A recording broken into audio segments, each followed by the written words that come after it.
If you want to heal and revitalize yourself by growing your own nutritious food, this is the video I wish I had seen before I started my journey back in 2020. Now that Goldifarms is in her 5th summer, I'm blown away by all that's been accomplished despite encountering numerous challenges and making a lot of mistakes. But if I can do it, then you too can grow your own food, even on a small suburban lot with less space than you may have imagined. Here are 3 ways you can grow your own food in the most efficient way possible while caring for the earth.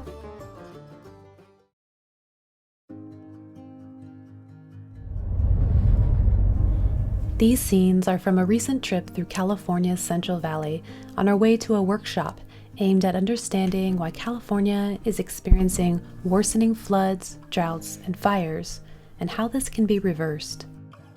It's important to share that the Central Valley was once a vast expanse of wetlands, grasslands, and oak woodlands.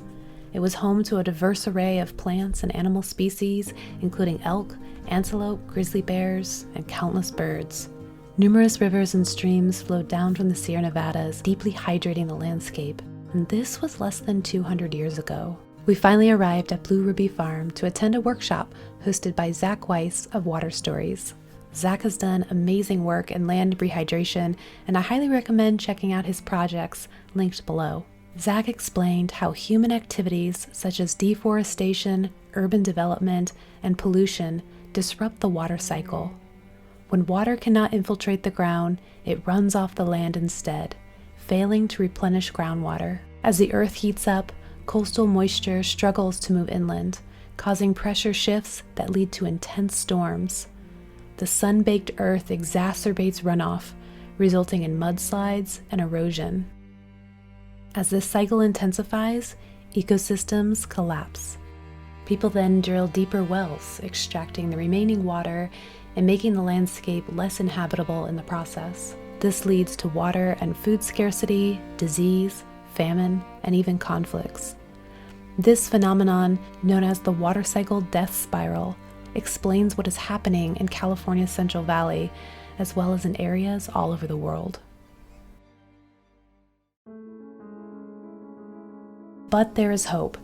We can reverse this cycle by capturing rainwater in the soil and planting trees.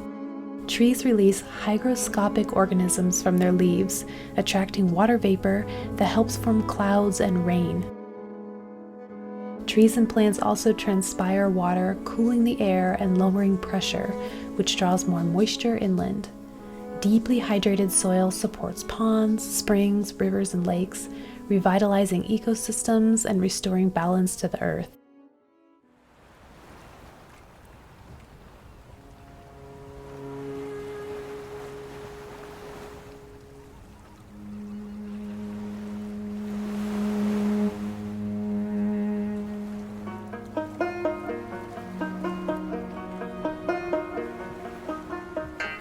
Planting a food forest is a beautiful way to help restore the water cycle, both through planting trees and increasing water infiltration into the soil. You can plant the rain by first observing how rainwater flows and collects on your land during a rainstorm.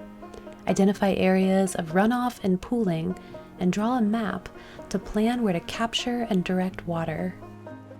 If you have slopes on your property where water runs off, consider digging a shallow trench called a swale on the contour lines of your land to help slow runoff and allow it to seep into the soil. Berms are raised mounds of soil placed on the downhill side of swales. They help retain water within the swale and prevent it from flowing away. Mulch and ground cover plants also play a crucial role in planting the rain. They protect the soil surface from erosion, reduce evaporation, and also improve water infiltration. We capture rainwater in swales that we fill with wood chips. As these wood chips break down, they turn into compost and enrich the soil. Every season, we replenish them with more wood chips to sustain the soil's health and support a thriving ecosystem of bacteria and fungi. There are many strategies for planting the rain, so feel free to share ideas that have worked well for you in the comments below. Planting the rainwater first isn't just a principle for sustainable agroforestry, but it's an answer to an urgent need to restore our water cycle back to its balanced state. Unlike traditional farms and gardens, food forests take advantage of vertical space, and that's just part of why you don't really need a huge space to grow a lot of food. When we first started planting trees at Goldifarms, we mostly used cover crops to protect our soil in between the trees. During the summer, when we couldn't sustain the amount of water needed to keep the cover crops green, we used wood chips to protect the soil. However, it slowly dawned on me just how many herbaceous medicinal plants are easy to grow even in hot, dry climates like ours, and we use those to start filling in the spaces in the food forest to transform it from this to this. And this food forest is 1/10 of a 1/3 acre property. Some easy to grow medicinal plants that we incorporated included aloe vera, lavender, lemon balm, peppermint, rosemary, sage, thyme, basil, dandelion, valerian root, yarrow, and of course, you know by now, a lot of calendula, as it's known for its amazing anti-inflammatory and skin benefits. These herbs not only enhance our health and well-being, but also connect us to the timeless traditions of natural healing. We also started adding in vines such as grapes, beans, and jasmine, and added a tall canopy of nitrogen-fixing trees to create a canopy of dappled shade. We also scattered seeds of daikon radish in our root layer and planted beets and potatoes. And even today, we're still adding shrubs to help shade the south side of our tree trunks and provide habitat and food for wildlife and to protect the soil. I'm glad we didn't plant everything at once because it takes time to find all these plants, propagate them, learn about them, and tend to them. It also takes time for the plants to grow into their layers, meaning in the beginning, the garden felt a little overcrowded, but now as plants are getting taller, I can really start to see the different layers coming into fruition. It's starting to kind of feel like a food forest, and we're finding more room to plant. The goal of these layers is to maximize biodiversity, and depending on the size of your garden, some layers might be omitted. The key is to design for your goals and what your landscape best supports.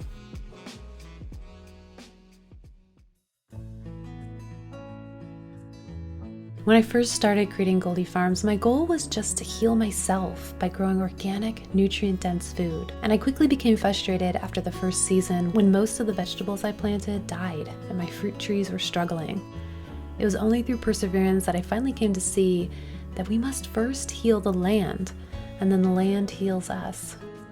By engaging with the land in a way that respects the Earth's natural systems, harvesting rainwater, building soil health through composting, mulching, cover cropping, creating dense polycultures, using diverse plants to enhance resilience against pests and diseases, incorporating native plants to support local wildlife. When we do these practices, we honor our land and support its healing. This once sandy, degraded, neglected backyard has been transformed. And the process transformed me too. In return, the earth is now able to heal us with nutrient-rich food that gets more nutrient-dense and delicious every year. So remember, as you go in your journey, every challenge you face to grow your own food is an opportunity to learn, to grow, and to connect with nature. By working with her, not against her, to create a resilient and thriving ecosystem that supports both the land and your well-being. If I can transform this struggling backyard into a flourishing food forest, so can you.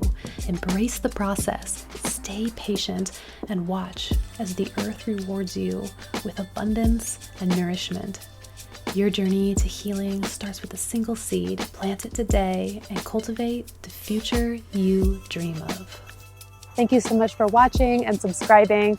And if you're looking for more step-by-step guidance, I've put a link to my free Food Forest Design Workbook in the description below. Thank you, and I'll see you next time at Goldifarms.